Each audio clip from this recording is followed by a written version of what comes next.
রোজা রমজানের মাস চলছে, তার মধ্যেও এক মহান সেবার কাজে নিত। কি বলবেন, অনুভূতিটা কেমন প্রথমে? খুবই ভালো লাগছে। ইনি আমার ৯ বার দেওয়া হলো রক্ত।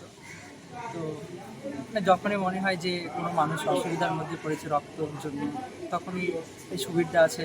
সুবিধা আমাদের ফোন মারফত অনেক কাজ হয়, ফোনের মাধ্যমে যোগাযোগ বেশি হয়। ফোন করলেই তখনই আসা হয়, এসে জেনে নিয়ে রক্ত দেওয়া হয়, বা অন্যান্য ব্লাড ব্যাংকে গিয়েও রক্ত দেওয়া হয়েছে আগে।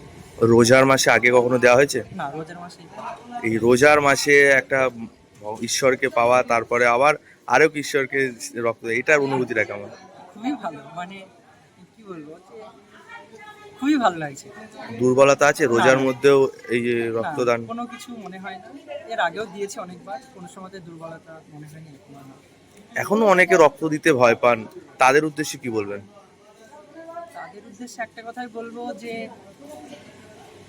রক্ত দেওয়াটা দরকার, এবং কি সামনে মানুষের সাহায্য করাটা খুবই দরকার।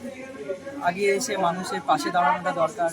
তারা হয়তো সঠিকটা জানে না যে রক্ত দিয়ে কি কি উপকার হয়, সেই জিনিসটা হয়তো জানে না, তাই হয়তো তারা সামনে মানে রক্ত দিতে চাইছে না। হয়তো জানলে তারাও আসবে।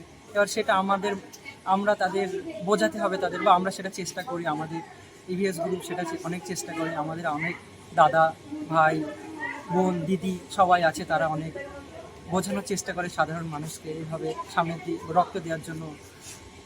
কোথা থেকে আসছেন আপনি? আমি আমার বাড়ি হচ্ছে পলাশী। আমি কল্যাণীতেই থাকি, এখানে পড়াশোনার জন্য।